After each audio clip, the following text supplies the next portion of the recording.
Bonjour, bienvenue au Talk Orange Le Figaro. Aujourd'hui, nous recevons Pierre Laurent, secrétaire national du Parti communiste. Pierre Laurent, bonjour. Bonjour. Merci d'être avec nous. Jean-Luc Mélenchon a été désigné par 59% des militants du Parti communiste comme candidat, notamment du Parti communiste à la présidentielle de 2012. C'est un score assez élevé et en même temps, c'est pas forcément un raz-de-marée, 60%.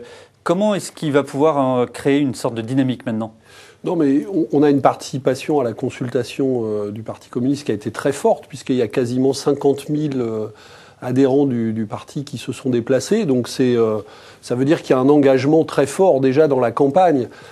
Et puis il y a un score qui est net, soit 59%, 36% pour l'autre option et 4% pour une dernière. Ça en laisse 40 sur le bord du chemin. Comment on essaye de les... Non, pas sur le bord du chemin, parce qu'André Chassaigne, qui était l'autre option, a fait dès hier une déclaration très nette d'engagement dans la campagne. Donc maintenant, tout le monde va se rassembler. Il n'a pas cité le nom de Mélenchon. Il a dit, bon, allez, on va soutenir le candidat.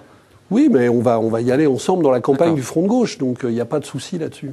Depuis 1974, c'est la première fois que le Parti communiste n'a pas de candidat en son nom propre à la présidentielle. Vous dites quoi? C'est désespérant. Le Parti communiste a un candidat, mais il n'est pas issu de ses rangs. Oui. Non, mais la situation, surtout parce que la situation, elle est exceptionnelle. On vit une situation de crise très grave. Tout ce qui se passe en Europe va toucher et touche déjà la France. On a besoin, face à ça, de mettre la gauche à la hauteur. Et nous, on a voulu donner toutes ces chances au Front de gauche qu'on avait commencé à initier depuis 3 ans.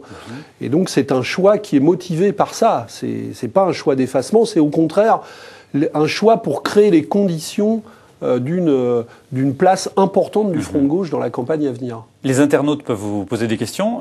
Jacqueline vous demande, en étant main dans la main avec M. Mélenchon, est-ce que vous n'avez pas vendu l'âme du Parti communiste? Non, mais il n'y a aucun souci là-dessus. Vous savez, quand il y a 50 000 adhérents qui se déplacent, leur but n'est pas de vendre leur âme à qui que ce soit. Donc, non, au contraire, c'est un engagement très fort. Mais vous savez, on est habitués, les communistes, c'est pas nouveau, d'être capables d'être nous-mêmes dans des constructions unitaires.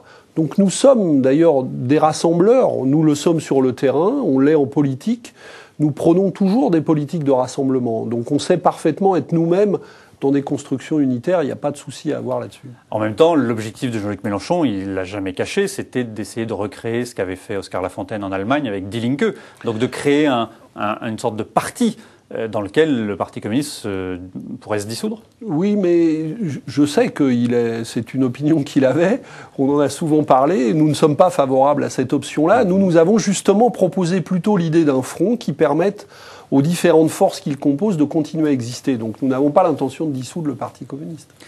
Est-ce que vous lui fixez un objectif chiffré pour la campagne? Dernier scrutin en 2007, Marie-Georges Buffet a fait 1,93%.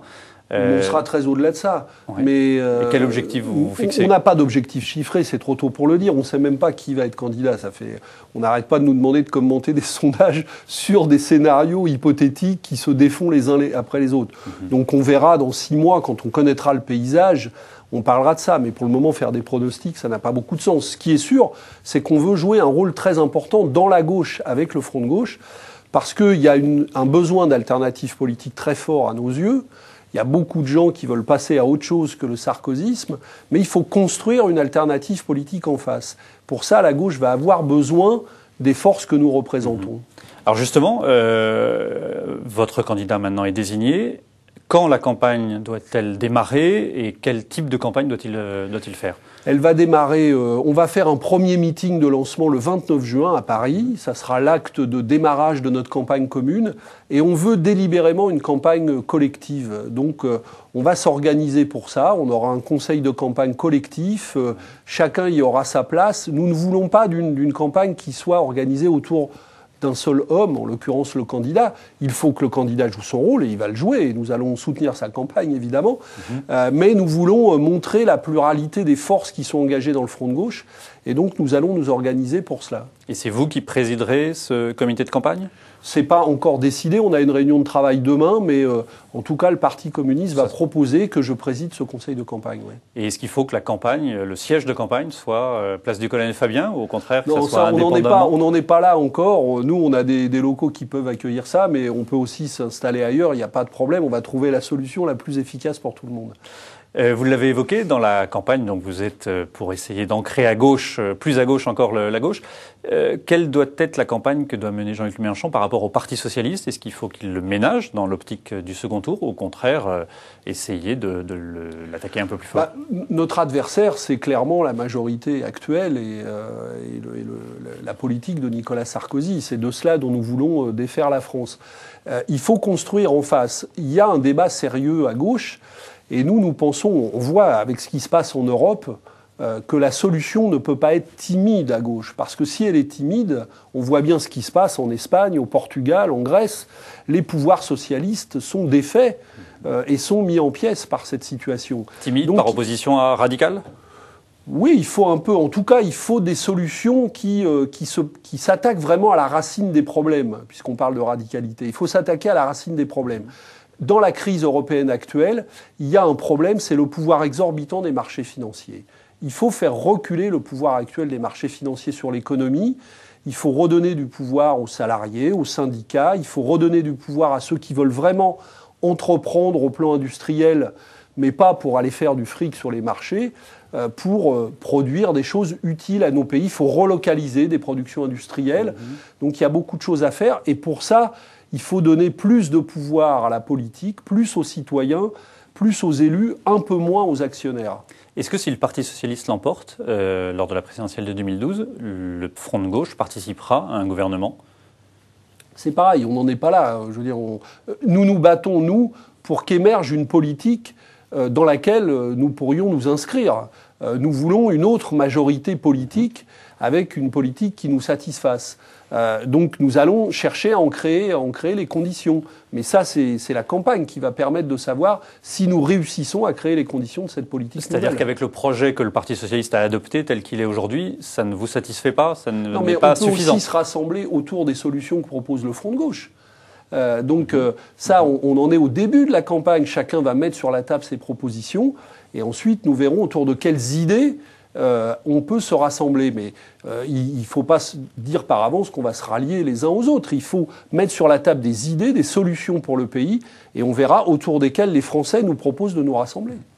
L'UMP met en cause l'organisation des primaires du Parti socialiste. Jean-François Copé était ce matin sur RTL. Je vous propose de l'écouter. Là où j'ai un problème, c'est que concrètement, dans les villes où cela va s'organiser, nous n'avons aucune garantie que on n'identifiera pas ainsi les gens qui sont allés voter et les gens qui ne sont pas allés voter. Voilà. Parce que dans les faits, il n'y a aucun moyen pour le Parti socialiste de le démontrer. Et qu'est-ce qu'il y a derrière? Vous l'avez rappelé, un maire socialiste constatera que tel ou tel de ses agents à la mairie, qu'un président d'association auquel il peut donner des subventions, n'aura pas été voté, par exemple. Est-ce que Jean-François Copé n'a pas un peu raison sur ce risque qui existe? Non, mais ce n'est pas un problème de guéguerre juridique que l'UMP mène sur ce problème. Nous ne sommes pas favorables au processus des primaires. Pour les raisons non, pour des raisons qui tiennent plus à la présidentialisation de la vie politique. Nous ne voulons pas encourager une présidentialisation extrême de la vie politique et les primaires s'inscrivent totalement dans cette logique-là. Donc nous ne sommes pas favorables à ce processus. Maintenant, un parti politique, le Parti socialiste, a décidé de mener un processus de primaire. Les Verts l'ont fait aussi, sont en train de le faire. Je ne vois pas au nom de quoi on mettrait des bâtons dans les roues juridiques. Voilà. Parce que là, en l'occurrence, il y a le fichier des électeurs qui peuvent être transmis. Non, mais ce parti prend ses responsabilités, il organise sa consultation. Nous n'avons pas à nous en mêler, nous n'avons ni spécialement à les aider, ni à mener des guerres juridiques qui n'ont pas de sens. Les électeurs sont libres et sont juges de faire ce qu'ils ont envie de faire. Les mairies communistes aideront, donnent des salles pour permettre justement à ces primaires de s'organiser. Il y a localement des demandes qui sont faites, les mairies les examinent et s'en tiennent à ce qui est possible de faire juridiquement, tout simplement. Nous sommes respectueux de la loi et des usages démocratiques. Pierre Laurent, merci d'avoir répondu à nos questions. À demain pour un prochain talk.